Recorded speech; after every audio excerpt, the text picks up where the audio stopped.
En esta mañana hemos bendecido a Volker y Úrsula, ¿cierto?, por sus 40 años de matrimonio, que es una hazaña, ¿cierto? 40 años son bastante, nosotros todavía no llegamos ahí, pero vamos caminando. A través de la palabra del Señor nos damos cuenta que el matrimonio es un pacto, no es un contrato.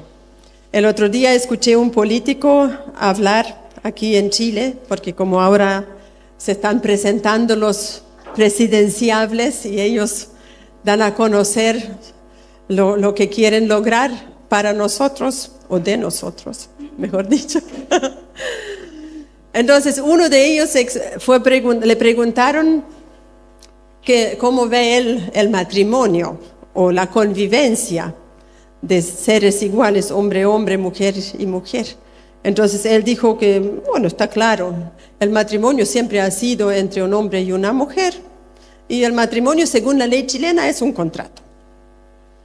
Entonces quisieron discutir en ese lado, pero él dijo, no, según la ley chilena, el matrimonio es entre un hombre y una mujer, así lo dice. Y yo lo busqué porque quería ver si estaba en lo cierto, ¿cierto? Porque uno tiene que informarse. Entonces en Chile el matrimonio es entre un hombre y una mujer y es un contrato. ¿Cuál es la diferencia entre un contrato y un pacto? Porque yo les dije recién, el matrimonio ante los ojos de Dios es un pacto. Un contrato es un acuerdo que solamente según la ley de donde se contrae el contrato, rige para las dos partes. Por ejemplo, un contrato de arriendo, ¿cierto? Nosotros hacemos un contrato de arriendo, pero quizás nunca más veo al arrendatario durante varios meses o años quizás, ¿cierto? Mientras llega la plata a la cuenta está todo bien, ¿cierto? Mientras no me queman la casa está todo bien. No hay quizás una relación con el arrendatario. Lo mismo pasa con un contrato de compra y venta. Usted vende un vehículo, nunca más ve ni el vehículo ni el personaje que lo compró, pero hizo un contrato, ¿cierto? Pero un pacto es diferente. También es un acuerdo entre dos partes, pero las dos partes tienen relación el uno con el otro. Las dos partes prometen ciertas cosas que van a cumplir dentro de esa relación que van a tener de confianza. Esa es la diferencia a un pacto, ¿cierto? Entonces, cuando leemos la palabra del Señor, lo primero que vemos que Dios hizo un pacto con Noé. Dios le dijo a Noé, fructifíquense y multiplíquense, y yo voy a hacer un pacto con ustedes, o sea, yo voy a estar con ustedes, y como señal voy a poner en el cielo el arco iris. Y nunca más, dijo Dios, voy a destruir el ser humano a través de un diluvio. Eso era la promesa de Dios para Noé. Entonces, cada vez que usted ve un arco iris, Dios dijo, cada vez que yo lo veo me voy a acordar de ese pacto. Entonces cuando usted ve un arco iris por ahí, yo siempre digo, pensar que mi Dios también está mirando el arco iris, porque Él lo dijo. Él dijo que va a mirar el arco iris y se va a acordar de su pacto que hizo con la humanidad, que nunca más va a destruir a través de un diluvio. Luego Dios hizo un pacto con Abraham, lo que vimos también ayer en el estudio en parte. Dios le promete a Abraham, en ti tú serás bendecido, y en ti y en tu simiente serán bendecidos todas las familias de la tierra, incluyéndonos a todos nosotros que somos familia. Seremos bendecidos. Y lo único que Dios le dijo a Abraham, tú anda delante de mí y sé perfecto. Y yo te voy a bendecir, y también voy a bendecir el resto de la humanidad por el pacto que yo hago contigo. Y Dios y Abraham anduvieron juntos durante toda la vida terrenal de Abraham. Ese es un pacto. Luego también hizo Dios un pacto con el pueblo de Israel. Cuando Dios sacó al pueblo de Israel de la esclavitud de Egipto, los llevó a su monte y le dio una ley. Y le dijo, ustedes van a ser mi pueblo, yo les voy a bendecir, yo les voy a dar una tierra y ustedes tienen que cumplir mis ordenanzas. Y les dio sus ordenanzas, y dice la Biblia que todo el pueblo dijo, sí, acepto. lo que uno dice cuando se casa, ¿cierto? Sí, acepto. Y se hacen promesas, ¿cierto? Hasta que la muerte nos separe, prometo cuidarte en las buenas y en las malas, prometo, y ahí cada uno sabe lo que promete, ¿cierto? Y en cuanto a eso, el pacto del matrimonio, solamente quiero añadir una cosa. Dios dijo en un principio, no es bueno que el hombre esté solo. No sé a quién el Señor le estará hablando en esta mañana, no quiero mirar a nadie. Pero Dios dijo, no es bueno que el hombre esté solo. Y si Dios lo dice así, porque Dios tiene la razón. Usted no se ponga a discutir con Dios. Si Dios dice que no es bueno, porque no es bueno. Porque necesitamos a alguien a nuestro lado. Tanto las mujeres como los hombres. Solo quiero decir eso como en un entre paréntesis. Ahora, el pacto más importante que Dios hizo, que Dios ofrece, es a través de su Hijo Jesucristo. Y cada vez que Dios hace un pacto, Él toma la iniciativa. Nunca un hombre se acerca a Dios y dice, Señor, yo ofrezco para que tú me des ciertas cosas. Eso no funciona. Delante del Señor, como Él es el Rey, lo que hemos cantado recién, Él es el soberano, Él es el único Dios viviente, Él siempre toma la iniciativa cuando quiere hacer un pacto. Entonces, en su Hijo Jesucristo, Dios nos ofrece a cada ser humano un pacto, una unión, una comunión, un caminar juntos durante todo el resto de nuestra vida en la tierra. Y ese es el pacto más importante que vamos a analizar en esta mañana. Y este pacto Jesús lo instauró en Lucas capítulo 22, en el verso 20, cuando el Señor se retiró con sus discípulos antes de ser crucificado. Él cenó por última vez con sus discípulos y dice la Biblia que después de la cena, en el verso 20, de igual manera, después que hubo cenado, tomó la copa diciendo, esta copa es el nuevo pacto en mi sangre que por vosotros se derrama. Este es el pacto nuevo que el Señor nos ofrece. ¿Y por qué dice aquí, este es el nuevo pacto? Porque el Señor tenía un pacto ya con Israel. El que se celebró cuando Moisés lo sacó de Egipto en el monte, lo que yo ya le dije, cuando le dio sus leyes y sus ordenanzas. Ese era el pacto antiguo, el primer pacto. Entonces, como ese no funcionó muy bien, porque el pueblo de Israel no cumplió sus promesas, entonces ahora en Cristo Jesús, el Señor le estaba diciendo a los discípulos que eran todos judíos, que eran todos de ese pacto antiguo, le dice, yo les voy a ofrecer ahora un nuevo pacto. Por eso la palabra nuevo pacto. Y nosotros no teníamos ningún pacto con Dios porque nosotros no éramos pueblo Israel, ¿cierto? Nosotros somos chilenos, somos alemanes, somos de otras naciones, los indios, los franceses, todo aquello, no tenían ningún pacto con Dios. Pero en Cristo Jesús, Dios nos ofrece un pacto para todos. Y ese pacto se celebra en la sangre de Jesucristo. Porque el pacto antiguo no fue un gran beneficio, porque el ser humano no logró cumplir las expectativas de Dios. Entonces Jesús vino a dar su vida por nosotros, a morir en la cruz, a resucitar, para ayudarnos a nosotros a poder estar en esa comunión con Dios. Porque recordamos que Dios es santo, así como hemos cantado recién. Él es santo, no hay pecado en Él. En Jesús no hubo jamás pecado. Él era el único ser humano en la tierra sin pecado. Entonces, a la presencia de Dios no podemos entrar siendo pecadores. Si nosotros cantamos delante, yo entro al lugar más santo, claro, físicamente no, pero en el espíritu. Y entramos por la sangre del Cordero, porque Él perdonó nuestros pecados y por eso podemos entrar. Si no, no hubiésemos podido entrar. Ninguna persona que no ha sido lavada por la sangre de Jesús puede estar en comunión con Dios. Por eso Jesús ofrece su pacto para todo aquel que quiere. Por eso el Señor dijo, si hay alguien entre ustedes que me quiere seguir, tome su cruz cada día, venga y sígame.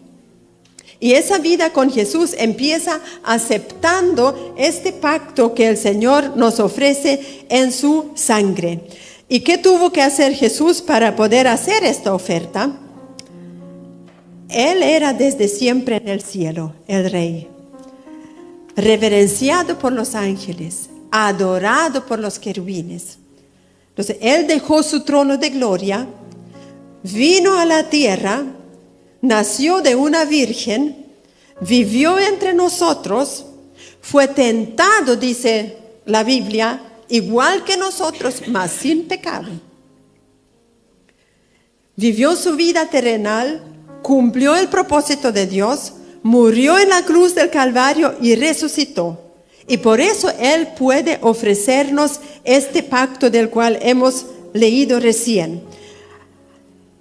En el Evangelio de Juan, el capítulo 10, versículo 18, Jesús le está explicando a la gente que Él vino a dar su vida voluntariamente. Él no fue obligado, ni tampoco a Él lo mataron por decisión de los romanos o de los judíos. Sino que Jesús explica aquí, dice, nadie me quita mi vida, nadie me la quita, sino yo de mí mismo la pongo. Tengo poder para ponerla y tengo poder para volverla a tomar. O sea, Él la puso en la cruz, se entregó su vida, pero luego de 3 días la volvió a tomar y resucitó, ¿cierto? A eso se refiere, porque este es el mandamiento que recibí de mi Padre, nadie me la quita. Entonces estaba claro que cuando ya se acercaba el día que el Señor iba a ser crucificado, Él estaba totalmente consciente de que Él se ofreció, que Él iba a poner voluntariamente su vida. De la misma forma nosotros, cuando Jesús nos llama, venimos voluntariamente a Él. Jesús no obliga a nadie a vivir en santidad. No obliga a nadie a ser su discípulo. Él invita y dice, el que quiere venga, venga a mí y beba. Y vamos a leer en el Evangelio de Marcos, capítulo 14, donde el Señor expresa su agonía, su sentimiento antes de ir a la cruz para poder ofrecer ese pacto del cual Él le habló a sus discípulos. Marcos 14, los versículos 34 al 36. Dice lo siguiente: mi alma está muy triste hasta la muerte. Quédense aquí y velad. Y yéndose un poco adelante, se postró en tierra y oró, si fuese posible, pase de él aquella hora. Y decía, Abba Padre, todas las cosas son posibles para ti. Aparta de mí esta copa, mas no lo que yo quiero, sino lo que tú. ¿Cuál es la enseñanza que quiero que saquemos en esta mañana? Jesús expresa el sentimiento, el sentir, su sufrimiento interno que estaba teniendo. Y le dice a los discípulos que Él había llevado consigo, mi alma está muy triste hasta la muerte. Yo creo que primera vez Jesús experimentó ese tipo de tristeza. Entonces, a veces hay gente que le va no muy bien en la vida por cualquier circunstancia y su alma está triste hasta la muerte porque no le gusta vivir más, ¿cierto? Por eso alguna gente se quita la vida, porque están tan tristes internamente, desesperados, no saben cómo hacerlo, y su alma está triste hasta la muerte. Entonces podemos saber que Jesús entiende a esta persona. Pero, ¿qué hay que hacer cuando uno está así triste hasta la muerte? Hacer lo mismo que Jesús hizo. ¿Qué hizo Él? Se postró en tierra, ¿cierto? Se postró en tierra. Se arrodilló en la presencia de Dios. Y oró. ¿Se fijan? Y oró. ¿Y qué oró Jesús? Dice, si es posible, pasa de mí esta hora. Y luego dice, Padre, si es posible, aparta de mí esta copa. Y en eso me quiero detener. El Señor no le pidió al Padre que no vaya a la cruz, porque Él sabía que a eso vino, a morir en la cruz. El Señor tenía puestos sus ojos en la copa. ¿Y qué representa esa copa? El profeta Isaías revela que esa copa está llena de los pecados de las naciones. Es algo asqueroso ante los ojos de Dios, porque Dios no puede ver el pecado. Dios no aguanta el pecado. Él es tan santo que no puede tocar o compartir con alguien que está en pecado. Entonces, cuando Jesús iba a ir a la cruz, Él sabía que va a tener que enfrentarse, que tocar, que beber por primera vez en su vida pecado. Lo que Él, siendo Dios, encuentra que es lo más repugnante que hay, que es lo más asqueroso que puede haber, ¿cierto? Entonces el Señor le dijo, Padre, no me gustaría tomar esa copa, porque más encima yo sé que aparte de que es tan asqueroso, tan feo, tan horrible, tú te vas a apartar de mí. Y eso era la agonía más grande que Jesús tuvo, porque Él sabía que todo el pecado de la humanidad va a ser puesto sobre Él. Y Él sabía que en ese momento la mirada del Padre se va a apartar de Él. Porque si ustedes se acuerdan, cuando estuvo en la cruz, el Señor dijo varias cosas. Y entre eso dijo, Dios mío, ¿por qué me has desamparado? Porque por primera vez el Padre tuvo que hacerse a un lado, porque como el pecado estaba sobre Jesús, y Jesús llevando todo nuestro pecado en la cruz, todas nuestras maldiciones, todos nuestros malos pensamientos, todos nuestros malos hechos, eso es lo que quebrantó el alma de Jesús. Entonces lo que Él estaba pidiendo aquí, no estaba pidiendo no ir a la cruz, Él estaba pidiendo no tocar el pecado. Entonces, cada vez que nosotros tenemos pensamientos pecaminosos, actitudes pecaminosas o prácticas pecaminosas, ojalá que pudiésemos sentir un poco lo que Jesús sintió. Por eso tenemos el arrepentimiento, de lo que habló mi esposo en la mañana. Gracias al Señor tenemos la posibilidad de arrepentirnos y limpiarnos y recibir perdón. Si no fuera por la cruz de Jesús, si no fuera porque Él nos está ofreciendo ese pacto con Él, no podríamos tener acceso a Dios. Qué tremendo, qué terrible. Pero por la obra que Jesús hizo en la cruz, nosotros somos bendecidos. Y eso es lo más grandioso que podemos tomar en esta mañana para cada uno de nosotros. Porque cuando Jesús sintió el peso del pecado y la separación del Padre, eso es lo que quebrantó su alma. Y Filipenses capítulo 3, el versículo 7 dice, Él se despojó a sí mismo, tomando forma de siervo, hecho semejante a los hombres, y estando en condición de hombre, se humilló a sí mismo, haciéndose obediente hasta la muerte y muerte de cruz. O sea, el Señor, a pesar que estaba tan quebrantado en su alma, igual Él se armó de valor y se hizo obediente.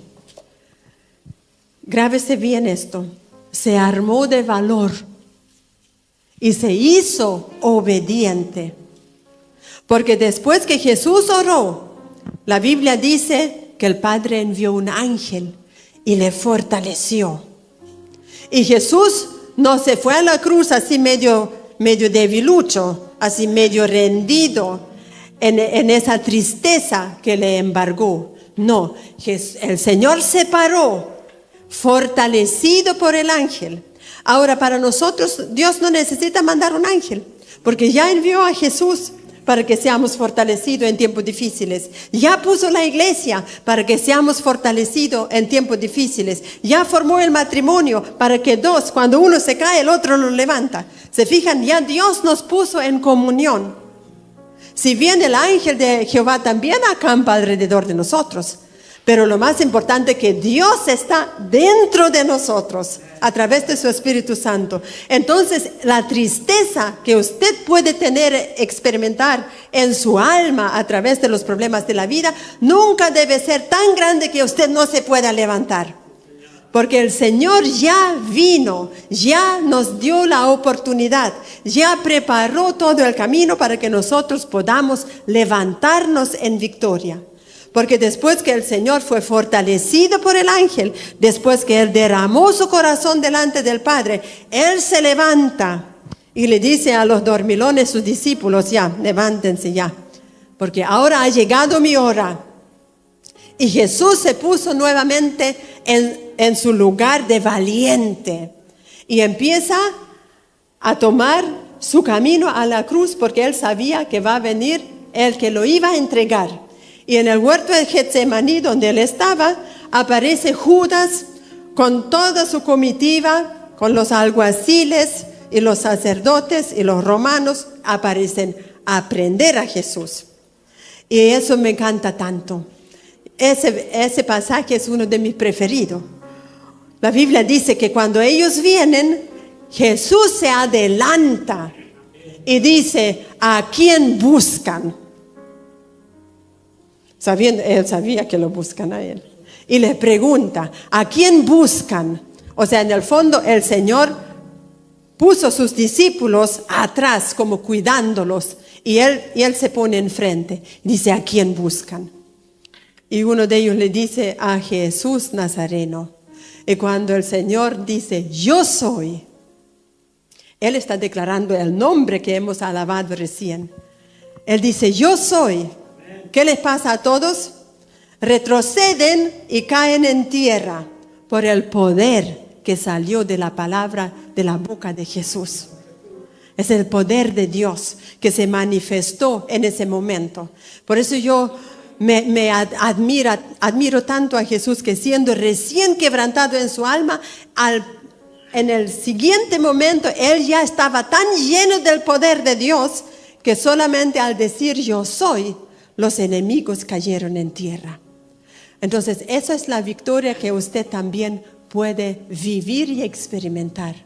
Cualquier nombre que tenga su dificultad, puede ser una dificultad familiar, una dificultad personal, una opresión demoníaca, una depresión, una angustia, una enfermedad, cualquier cosa que sea, usted párese en la victoria del Señor y dígale, aunque un ejército acampe contra mí, yo no temeré. Aunque atraviese el valle de sombra y de muerte, yo no temeré, porque mi Dios está conmigo. Entonces, su alma se puede levantar y recibir consuelo.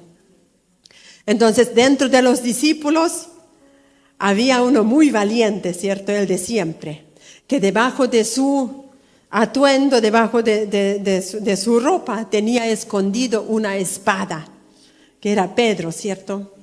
¿Y por qué llevaba Pedro una espada? ¿Ustedes se han preguntado?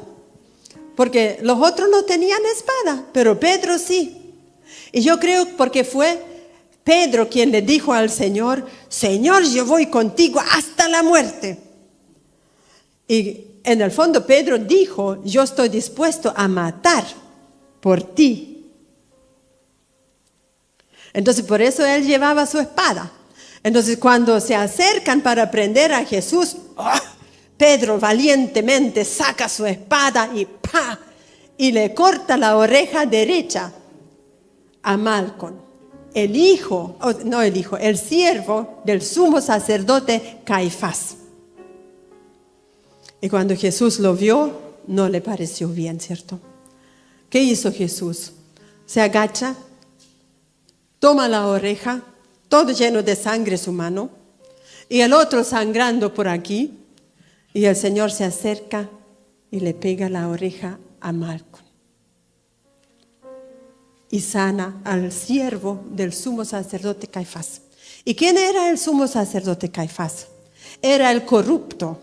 Era el que propuso matar a Jesús. Cuando se juntaron ellos a conversar, los sacerdotes y los fariseos, porque ya querían deshacerse de Jesús, fue Caifás quien propuso, ¿saben?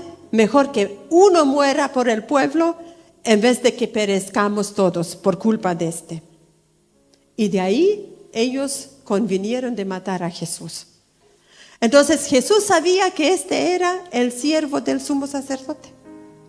Y Jesús sabía que el siervo del sacerdote va a ir donde su amo, donde su jefe, porque el sumo sacerdote era el jefe. Y va a venir todo lleno de sangre aquí, en su vestimenta. Y le va a decir, ¿sabe lo que me pasó? Jefe, me cortaron la oreja, el Pedro, ese que siempre se enoja. Y Jesús me la pegó.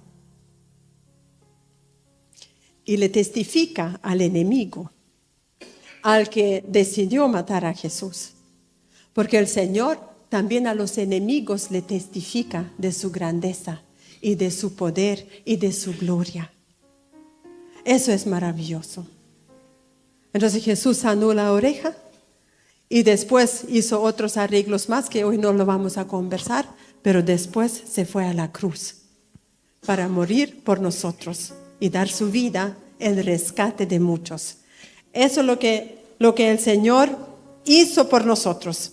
Y Juan, el Evangelio de Juan, el capítulo 1, el verso 29, cuando Juan el Bautista vio que Jesús viene a ser bautizado, él confesó y dijo, este es el Cordero de Dios que quita el pecado del mundo.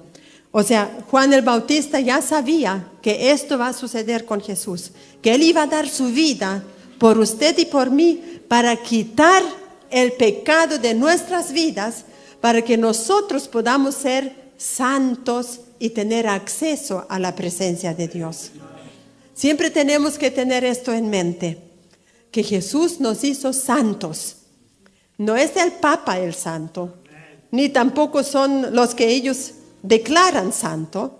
Nosotros, el pueblo de Dios, somos los santos en esta tierra a través de la sangre de Jesús. Santos para poder entrar a la presencia de Dios y adorar al único que vive para siempre. Ahora, ¿quién puede entrar en este pacto con Dios? ¿Cuál es la condición que Dios pide para que usted pueda ser beneficiado con esta obra de Jesús en la cruz? Es lo que mi esposo explicó en la mañana de Nínive. Arrepentirse. Arrepentirse de una vida sin Dios. Arrepentirse de vivir a mi manera. Arrepentirme de que soy pecador y no voy a tener acceso a Dios. Entonces eso se llama arrepentirse y vivir para Dios, nacer de nuevo. Y lo explica también Juan en el Evangelio de Juan, en el capítulo 1, el verso 12.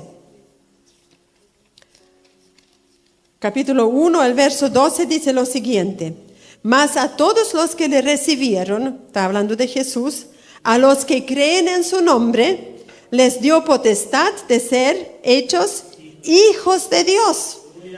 Y la segunda parte también es muy importante: los cuales no son engendrados de sangre, ni de voluntad de carne, ni de voluntad de varón, sino de Dios. Quiere decir que nosotros tenemos dos nacimientos aquí en la tierra. Cuando nacemos del vientre de nuestra madre, nacemos en carne, ¿cierto? porque lo que nace es un bebé de carne y hueso. Nacemos de carne y empieza nuestra vida. Y ya más o menos a la edad de Matías, uno se empieza a dar cuenta que existe Dios, ¿cierto? A veces cuando tenemos hijos en una familia cristiana, ya de chiquitito le estamos enseñando. Pero no todo el mundo tiene una familia cristiana, entonces cuando ya uno tiene más o menos edad, lo invitan a la iglesia, tiene un amigo cristiano, entonces empieza a conocer que existe Dios, ¿cierto? Entonces la invitación de Jesús es nacer de nuevo, porque como nació de carne, ahora también hay que nacer de espíritu. Y ese nacimiento se produce cuando yo vengo a Jesús y digo, Señor, me arrepiento de vivir una vida en pecado sin Dios. Y tomo este verso y digo, yo recibo a Jesús en mi vida para vivir para Él. Y ahí nazco de nuevo del Espíritu y por ende he nacido 2 veces, ¿cierto? Una vez en la carne y una vez en el Espíritu. Me encanta ese testimonio que leí una vez. Un pastor se encuentra en un aeropuerto con un homosexual y se ponen a conversar. Y el hombre le explica, pero pastor, yo no tengo culpa, yo nací así. No puedo ser de otra forma, yo nací así. Entonces el pastor le dijo, pero eso no es el problema, yo te creo que tú naciste así. Por eso Jesús dijo, ahora tienes que nacer de nuevo, para que esto se arregle. De eso se trata. No importa cómo usted haya nacido en carne, cuando nazca de nuevo en Cristo Jesús, ahí todas las cosas son hechas nuevas. Hermoso, ¿no? Entonces, si usted ve por ahí a algún desviado, dígale, mira, no es problema para Cristo. Tú puedes nacer de nuevo. Y ahí las cosas se arreglan, porque todo el Señor lo hace nuevo. Te perdona toda la vieja manera de vivir y tú puedes tener una nueva oportunidad de vivir de otra forma. Eso es lo maravilloso del nuevo nacimiento. Yo pienso que no hay nada más bonito que nacer de nuevo. Y yo a veces lamento que uno puede nacer de nuevo una sola vez, porque la experiencia es tan maravillosa que uno quisiera volver y volver y volverlo a vivir, pero no se puede, ¿cierto? Una vez siendo hecho hijo de Dios, eso es para siempre. Y de ahí en adelante uno solamente disfruta la vida con Dios, de gloria en gloria y de victoria en victoria. No importando las dificultades, siempre sepa usted que Jesús también sufrió lo mismo, también pasó los valles, también Él tuvo dificultades y las enfrentó todas con valentía. Y eso es el espíritu que debe tener cada hijo de Dios, porque Dios no nos dio un espíritu de cobardía, dice Pablo a Timoteo, sino que nos dio un espíritu de dominio propio. Dominio propio quiere decir, yo no voy a hacer lo que mi mente me dice, ni tampoco voy a hacer lo que mis sentimientos desordenados me dicen. Yo voy a hacer lo que la palabra me dice. Y voy a ordenar mi mente con la palabra de Dios. Y voy a pensar como Dios piensa. Y voy a sentir como Dios siente. Porque nuestros sentimientos a veces nos hacen una mala pasada.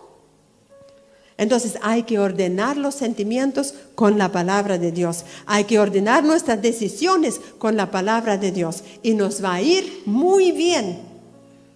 Yo lamento a todos los que no vinieron ayer al estudio porque entenderían con mayor profundidad lo que digo. Por eso lo mandé los estudios al WhatsApp de la iglesia para que usted lo pueda escuchar. Escúchelo. Porque la palabra de Dios nos ayuda a encaminarnos en la voluntad de Dios. Entonces, ¿cuál es la voluntad de Dios para cada ser humano en la tierra? Que nazca de nuevo, que sea un hijo de Dios y que camine con Cristo para estar en la eternidad en un lugar maravilloso y no tener que sufrir bajo el dominio del diablo, ¿cierto? Y luego cuando Pablo recibe toda esta revelación, porque sabemos que Pablo no fue un discípulo de Jesús, él se convirtió después, cuando el Señor se encuentra con él, y Pablo lo expresa de una manera maravillosa. Primera de Corintios 15, el versículo 55, él hace una pregunta y dice, ¿dónde está, oh muerte, tu aguijón? ¿Dónde, oh sepulcro, tu victoria? Ya que el aguijón de la muerte es el pecado. Entonces, entendemos que el pecado, el que le dio el poder a la muerte. Y Jesús sabía que es el pecado que finalmente lo va a llevar a él a la cruz. Pero como él desde la cruz declaró y dijo, consumado es, entonces Pablo puede hacer esta pregunta. ¿Y ahora dónde está, oh muerte, tu aguijón? Ya no me puedes pellizcar. Ya no me puedes pellizcar porque yo ya morí cuando nací de nuevo. Porque ya no vivo yo, mas Cristo vive en mí. Entonces ya la muerte no nos puede pellizcar a nosotros. Así que usted no tenga temor cuando le toca partir. O quizás se muere un familiar más joven. Si era cristiano, gloria a Dios, porque ya está con el Señor.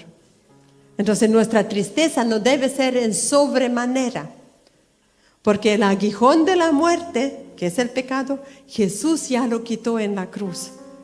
Así que usted, si es un hijo de Dios, puede estar lo más feliz, porque ni la muerte nos puede separar del amor de Dios que es en Cristo Jesús. Ni lo presente, ni lo porvenir, ni ángeles, ni potestades, dice Pablo a los romanos, sino que para siempre somos suyos. Entonces, para finalizar el mensaje de hoy, me gustaría compartir con ustedes una presentación que les preparé, que nos explica con mayor profundidad la bendición que tenemos en Cristo Jesús y qué logró el Señor para nosotros cuando Él murió en la cruz del Calvario. Aquí el título dice el intercambio en la cruz. Y le voy a explicar cortito por qué dice el intercambio que Jesús logró en la cruz. Porque por nuestros pecados, todos nosotros deberíamos haber sufrido muerte, ¿cierto? Pero para que eso no nos pase, Jesús tomó nuestros pecados, Jesús tomó nuestra maldición y cambió la historia suya y mía para que nosotros seamos bendecidos. Entonces vamos a analizar un poquito todo lo que Jesús hizo por nosotros. En primer lugar dice, la número 1, Jesús fue castigado para que nosotros podamos ser perdonados. Y el profeta Isaías declara, mas él herido fue por nuestras rebeliones, molido por nuestros pecados, y el castigo de nuestra paz fue sobre él. No necesitan anotarlo porque aquí le tengo impreso esta carta de amor que estamos analizando. Así que ponga atención, después se lleva todos los versículos aquí en la hojita. Relájese y disfrute la bendición que el Señor les tiene. Entonces decía, mas él herido fue, ¿por qué? Por nuestra rebelión. Porque todos éramos rebeldes, no queríamos vivir para Dios. Queríamos hacer lo que nosotros queremos.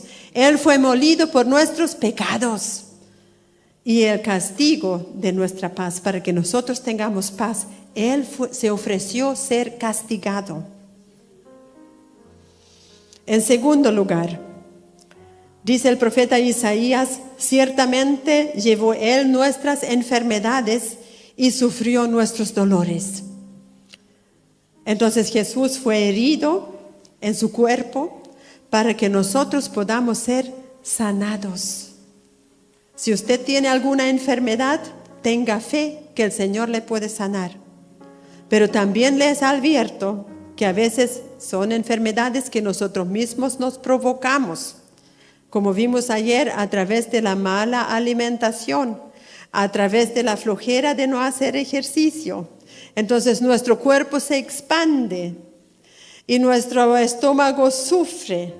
Y cuando yo voy al Señor y le pido, Señor, ¿por qué no me sanes? Y el Señor a lo mejor le va a decir,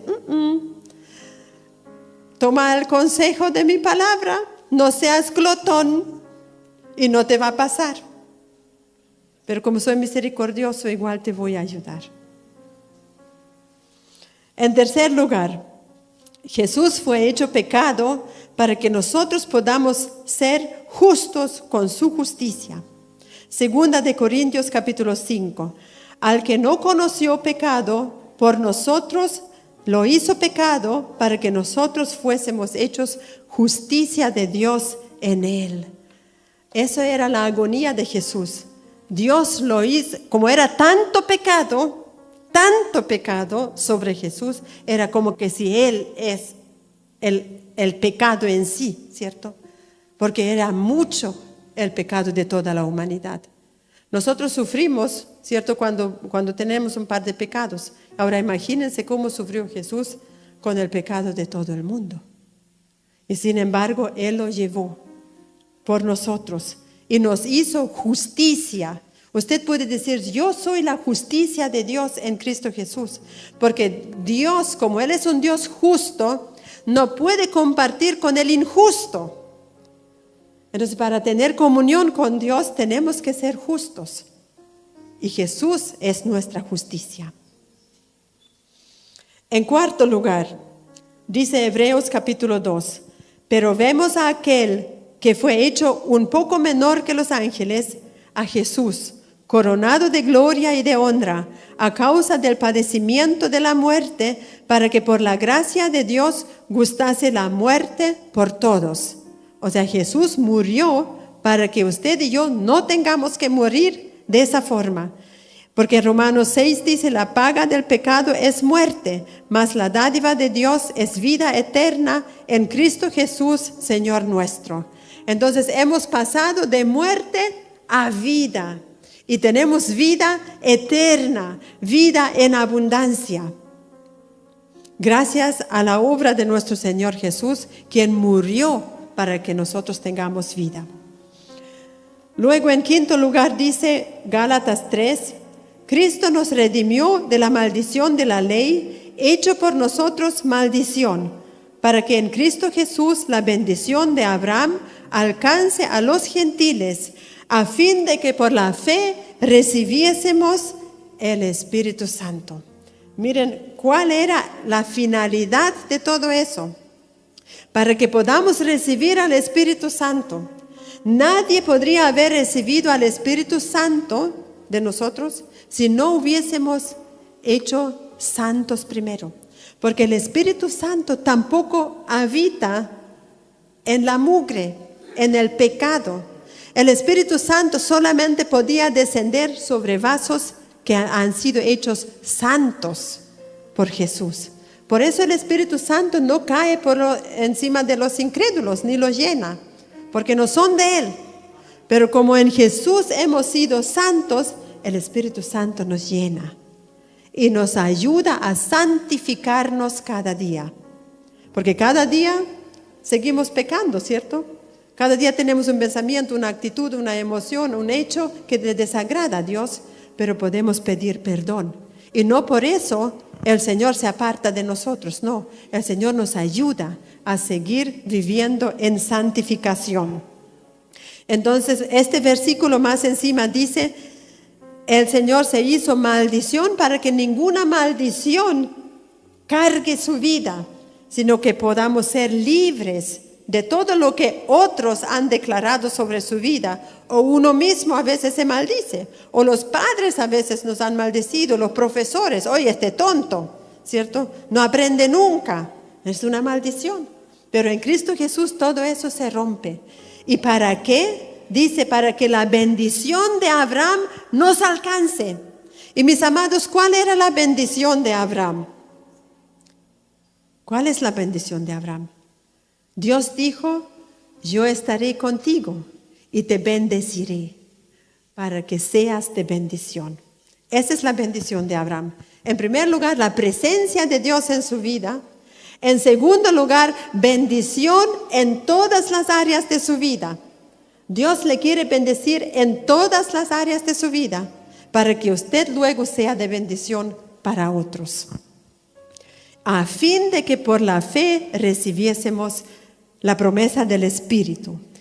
En sexto lugar, dice 2 de Corintios capítulo 8, ya conocen la gracia de nuestro Señor Jesucristo, que por amor a ustedes se hizo pobre, siendo Él rico en el cielo, pero se hizo pobre y nació en un establo, vivió en una familia humilde, aprendió la carpintería con el papá, ¿cierto? Caminó con sandalias. Se hizo pobre siendo rico para que ustedes con su pobreza sean enriquecidos. Al Señor no le gusta la pobreza, ¿sabían? Al Señor no le gusta, ni tampoco nos quiere tener pobre o humilde, como dicen algunos. No, si la persona muy humilde, no. Eso se refiere a pobreza. Jesús no nos quiere pobres materialmente, porque la bendición de Abraham también incluye prosperidad material. Pero cuando Dios no puede derramar esa bendición, cuando nosotros no vivimos según su palabra. Porque Abraham recibió toda la bendición porque él fue obediente, el padre de la fe, le creyó todo a Dios. ¿Por qué a veces no hay prosperidad en los hijos de Dios? Porque no le creen a Dios. Creen que mientras más pobre, mejor para Dios. El pastor no tiene que tener zapato nuevo, ojalá que tenga zapato roto con pantalón roto. Eso es humilde. No, eso no es humilde. El Señor en ninguna parte dice eso, sino que Dios siempre quiere prosperar a sus hijos. Ayer leímos en Proverbios, la mano del diligente enriquece. O sea, yo no puedo ser diligente y a la vez no querer que el Señor me prospere. No, es promesa de Dios. No es pecado ser rico o ser próspero según el orden de Dios, ¿cierto?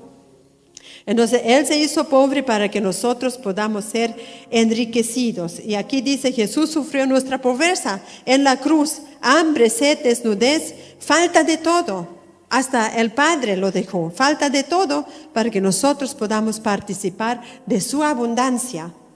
¿Y Jesús tendrá el Señor abundancia? ¿Qué dicen ustedes? Por supuesto, porque la Biblia dice, el Señor, toda la tierra y su plenitud es de Él. El Señor dice, mío es el oro y la plata, y yo se la doy a quien quiere.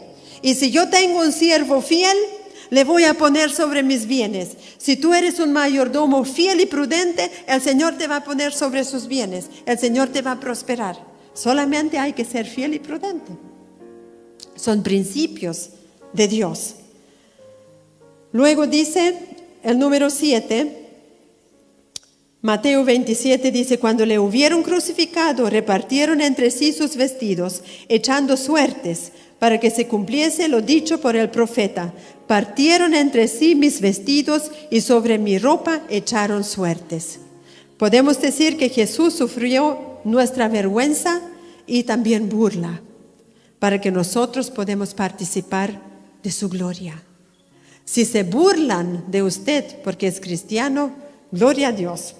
Si inventan falso testimonio porque usted sigue con Cristo o camina con Cristo, gloria a Dios. Incluso la palabra dice, gócese. Gócese cuando inventan cosas falsamente. No hay problema con eso. Y si alguien se burla o le hacen pasar vergüenza por amor al Señor, ¿qué importa? El Señor también la sufrió.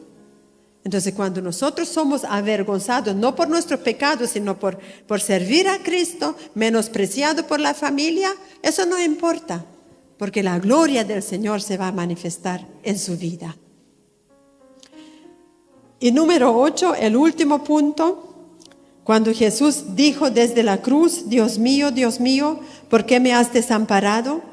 Podemos decir que Jesús sufrió nuestro rechazo, la soledad, para que nosotros recibamos aceptación y adopción como hijos de Dios. Y eso es lo que explica la carta a los Efesios en el capítulo 1, que Dios nos adoptó como hijos suyos, nos aceptó. Si nos rechaza todo el mundo, eso da igual. Si lo rechazan en su trabajo por ser cristiano, si se burlan por ser cristiano, si lo rechazan, porque a veces en el matrimonio también uno es creyente, el otro no, ahí también puede haber rechazo. o en la familia, los hermanos, los tíos, los sobrinos, los amigos, ¿cierto? Luego los empiezan a rechazar, porque ya no pertenecemos en el mismo mundo. Entonces Jesús sufrió eso también por nosotros, para que nosotros podamos ser aceptados por Dios. No importa cuántas personas la rechazan, mientras Dios está contigo, está todo bien.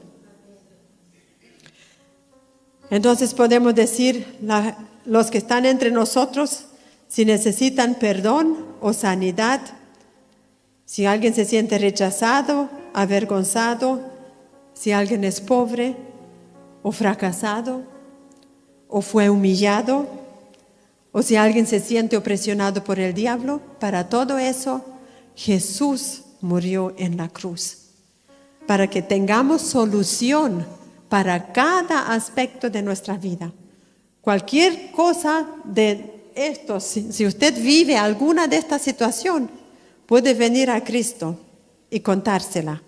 Y el Señor ya tiene el remedio, el Señor ya tiene la solución. Solamente tenemos que creerle a Él y entregarle nuestras cargas a Jesús. Y 2 de Corintios capítulo 9, el verso 8 dice, y poderoso es Dios para hacer que abunde en vosotros toda gracia, a fin de que teniendo siempre en todas las cosas todo lo suficiente, abundéis para toda buena obra. Miren qué extraordinario es este versículo. Fíjense, ¿cuántas veces usa la palabra todo? 4 veces en un solo versículo. Eso es lo que Dios quiere para su vida, que usted tenga toda la gracia, quiere decir el favor de Dios. Los hijos de Dios tenemos el favor de Dios. Dios va a estar siempre a favor suyo. Dios nunca va a estar en su contra mientras usted camina en obediencia de la palabra de Dios. Cuando Dios se vuelve en contra, cuando nosotros somos porfiados y permanecemos en nuestro pecado y queremos hacer las cosas al gusto nuestro, entonces de repente vamos a chocar como con una muralla.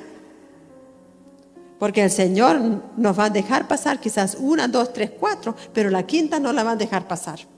Porque va a decir a este mejor me lo paro antes que lo pierdo. Eso le sucedió al pueblo de Israel en el desierto. Ellos iban en lo mejor caminando y pensaban que da igual cómo se vive. Y la Biblia dice, y el Espíritu Santo se volvió en su contra y los paró. Entonces hay que tener mucho cuidado.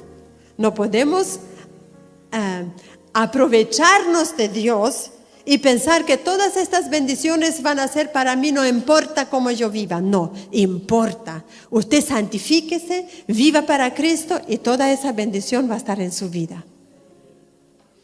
Porque aquí este verso dice, Dios es poderoso para hacer que todo abunde. ¿Qué es abundancia? Tener mucho, tener más que suficiente. O sea, perdón más que suficiente, amor más que suficiente, Espíritu Santo más que suficiente, como para repartir. Usted no agarre todo para sí.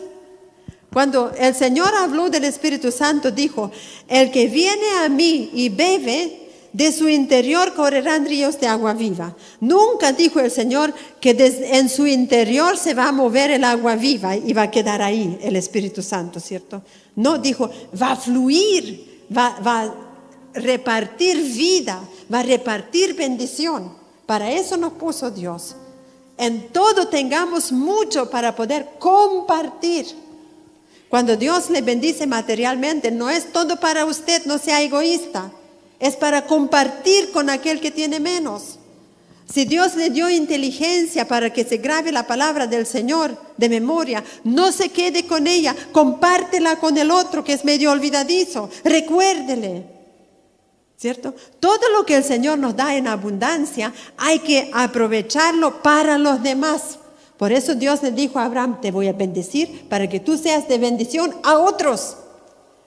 No seamos egoístas. Si Dios le bendice, es para otros. para nosotros, pero también para otros. Entonces, eso es la voluntad de Dios, para que abunde la gracia, el favor de Dios. ¿Y para qué? A fin de que teniendo, ¿cuándo? ¿Qué dice ese verso? Léalo. Siempre, ¿cierto? Diga conmigo, siempre, siempre, no a veces. ¿Por qué la gente cristiana a veces son tan mediocres? Porque no tienen fe. O quizás no tomaron en cuenta este verso. Que la voluntad de Dios es que tengamos siempre, en todas las cosas, en todas las cosas. ¿Cuáles son todas las cosas? Sus amistades, sus relaciones, su familia, sus bienes, su progreso espiritual, su vida espiritual, los dones espirituales, su servicio al Señor, su trabajo, sus proyectos con Cristo. Eso es todo, toda la vida. Usted le agrega todo lo que quiera, porque aquí dice todo. Que tengamos siempre en todas las cosas. ¿Y qué dice? ¿Un poquito? O dice todo lo suficiente, que no le falte nada. Ni siquiera que le falte sabiduría, porque el Señor dice, el que piensa que le falta sabiduría, pídale a Dios, que a Dios le encanta dar. El que está amargado, pídele a Dios, porque Dios es el Dios del gozo. Dios no quiere un pueblo amargado, ni tampoco quiere un pueblo sufriente. Ahora que viene la Semana Santa, no se le vaya a ocurrir a usted así andar medio acongojado, así medio con la vía dolores, ¿cierto? Los pasos de Jesús y haciéndose sufrir usted mismo. Algunos hasta se autoflagelan. En México creo que algunos hasta se crucifican como para sentir lo que sintió Jesús. ¡Locuras! Nunca el Señor dijo que hiciéramos tales cosas, sino que esto es lo que el Señor dijo. Para eso Él murió en la cruz. Él llevó el pecado, Él llevó la aflicción. ¿Para qué la va a llevar usted? Usted tiene que ponerse valiente en recibir la bendición. Si yo les hubiese traído hoy un regalo a Bastián, por ejemplo, si yo te traigo un regalo, ¿tú lo habrías recibido? Pero claro, no lo piensa ni dos veces, ¿cierto? Uno lo recibe así. Dios nos quiere regalar esa libertad, mis amados. La libertad de los hijos de Dios. De que tengamos abundancia también de libertad dentro de nuestro ser. De saber que soy amado por Dios. De saber que Dios está conmigo. De saber que Dios me llamó a tener gozo en mi alma. De saber que Dios me llamó para estar fortalecidos todos los días en el Señor. Y si tengo que pasar alguna dificultad, lo paso igual con gozo. Triste pero con gozo. Por algo hay una diferencia entre alegre y gozo. Usted puede estar triste y no está nada alegre cuando tiene un problema. Pero con la tristeza se acompaña el gozo, que es el gozo del Señor, que nunca se debe quitar, porque el gozo del Señor es nuestra fortaleza también en las dificultades y en el sufrimiento. Por eso aquí cuando dice tener todas las cosas siempre y todo, empieza desde adentro hacia afuera. Dios no solamente quiere que usted tenga para comer todos los días, o tenga para vestirse, o tenga para comprarse sus cosas, ¿cierto? Aquí no está hablando solo de lo material. Aquí está hablando de toda nuestra vida como cristianos. Que tengamos todas las cosas. Una hermosa iglesia donde yo voy con alegría, con gozo a compartir con mis hermanos. No donde yo voy para que no me reten, para que no me digan, para que el pastor ya me tire la oreja, o lo que usted piensa cuando alguien va a la iglesia. No, a la iglesia venimos porque es nuestra casa, es nuestra familia. Porque Dios quiere que tengamos todas las cosas. Por eso Él lo puso acá a usted. Para tener un pastor. Porque eso también es necesario, ¿cierto? ¿Por qué Dios dijo no es bueno que el hombre esté solo? Porque Él quiere darle una esposa. O al revés. Y en eso también es todo en todas las cosas. Para que no sufra la soledad. para que cuando esté enfermo de la guatita alguien le haga el té, ¿cierto? Cosa por estilo, teniendo siempre en todas las cosas todo lo suficiente y para que abunden en toda buena obra. Para que usted también abunde en toda buena obra. ¿Y cuáles son las buenas obras? En primer lugar, compartir el Evangelio, tratar bien a la familia, tratar bien a los hermanos, predicar el Evangelio, ayudar al pobre, la viuda, el huérfano, ¿cierto? Preocuparse de los amigos, todas las buenas obras, ofrendar para el reino de Dios, servir en la iglesia, poner mis dones a disposición. Yo me alegro tanto cuando veo aquí a Oscar. Ustedes ven que está tocando maravillosamente. Aprendió rapidísimo el teclado. Es un don que tiene. Y gracias al profesor que lo está entrenando. Entonces la iglesia es un lugar de entrenamiento también para los dones de la música, para los dones de la prédica, para los dones del servicio. Entonces en todo eso podemos o deberíamos abundar. Nunca el Señor quiso que usted venga aquí a calentar una banca, ¿cierto? O para llenar un espacio. Porque el Señor nos llama a gente a relajarse en la iglesia. A la iglesia el Señor nos llama para que seamos discípulos y ojalá enviemos a alguien a las naciones para que predique el Evangelio, ¿cierto? Porque la mies es mucha, mas los obreros son pocos. ¿Está todavía mi versículo? Vamos a leerlo juntos, ¿qué le parece? Antes de encender la luz. Le voy a invitar que se ponga de pie y que usted declare con fe este versículo para su vida. Vamos a leerlo todos juntos.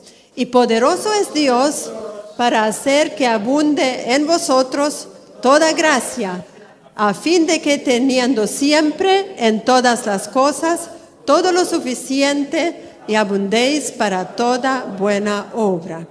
Ahora lo vamos a volver a leer, pero no con vosotros, conmigo. Lo vamos a hacer personal. Usted va a decir, poderoso es Dios para hacer que abunde en mí, ¿sí? Y cuando usted diga en mí, dígalo así con convencimiento, ¿ya? Así convencido que es para mí, ¿ok? Ya. Y poderoso es Dios para hacer que abunde en mí toda gracia, a fin de que teniendo siempre en todas las cosas todo lo suficiente y abundar en toda buena obra. Ojalá que esto sea su oración y que usted se decida vivir en la abundancia de Dios, porque eso es lo que Jesús logró para nosotros en la cruz del Calvario. Vamos a orar. Padre, te damos gracias porque una vez más nos damos cuenta de que tú quieres bendecirnos de una forma extraordinariamente y abundantemente en todo sentido de nuestra vida aquí en la tierra.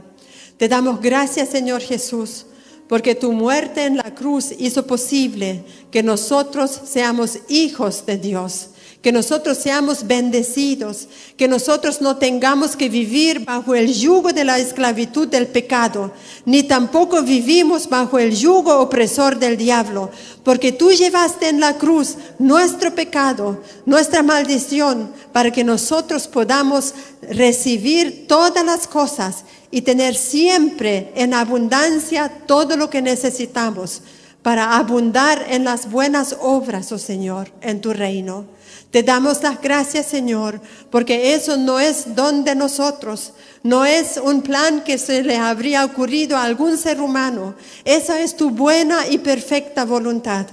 Y nosotros te damos gracias, Señor, y queremos vivir en esos pensamientos tuyos, en esa voluntad tuya. Señor, dejamos toda mediocridad en el nombre de Jesús. Reprendemos todo espíritu mediocre de nuestras vidas y lo sacamos fuera. Todo espíritu de pobreza lo rechazamos en el nombre de Jesús. Todo espíritu que quiere controlarnos a través de pecado, toda adicción, todo pecado, Señor, que que no hemos querido o no hemos podido dejar, declaramos en esta hora que se ha quebrantado ese yugo para que podamos ser libres en Cristo Jesús, porque tú, Señor, hiciste esto por nosotros. Tú diste tu vida en la cruz para que nosotros podamos recibir bendición. Y gracias porque también llevaste nuestras enfermedades y nuestras dolencias. Y una vez más, Señor, nos levantamos en contra de todo espíritu de enfermedad, en contra de todo espíritu de dolencia que no son naturales de nuestro cuerpo. Lo desechamos, no lo queremos, sino que nos paramos, Señor, en la roca que es Cristo y tomamos, Señor, tu bendición para nosotros. Recibimos tu bendición, Señor. No queremos vivir en esta vida medio aturdidos, Señor, sino queremos ser conscientes de la bendición que tú tienes para tus hijos y queremos caminar en tu voluntad, queremos caminar en obediencia, queremos caminar en esta abundancia que viene del cielo, Señor. No es una abundancia que nos da algún ser humano, ni tampoco es lo que nosotros logramos con nuestras propias manos, es lo que tú lograste para nosotros en la cruz del Calvario. Oh Señor, ayúdanos a cada uno de nosotros y a cada uno que escuchará más adelante este mensaje, para que podamos ser un pueblo que glorifica tu nombre, para que seamos un pueblo, Señor, donde tú te manifiestes poderosamente, así como lo hemos visto tantas veces, Señor, porque ese mismo poder que tú, Señor, usaste para ir a la cruz, tú lo dejaste en tu iglesia a través de tu Espíritu Santo. Gracias, Espíritu Santo, porque tú nos ayudas. Gracias porque tú nos fortaleces. Gracias porque tú nos enseñas y gracias porque tú nos guías a toda verdad. Padre, gracias. Gracias, Señor. Gracias. Aleluya. Gracias, Señor. Gracias, Señor. Aleluya. Permite que en esta semana no se nos olvide, Señor, sino que podamos darle un vuelco a nuestra vida si es necesario. Tomar un rumbo que a ti te agrada, un rumbo que a ti te glorifica. Gracias porque tú reinas con poder en nuestras vidas. Y gracias, Señor, porque tú nos sostendrás hasta el último día de nuestras vidas. Gracias, Señor. Que el resto de este día también sea de bendición para cada uno de nosotros y que tengamos un hermoso compartir como hermanos, dándote a ti la gloria, la honra y el honor. En el nombre de Jesús. Amén. Amén.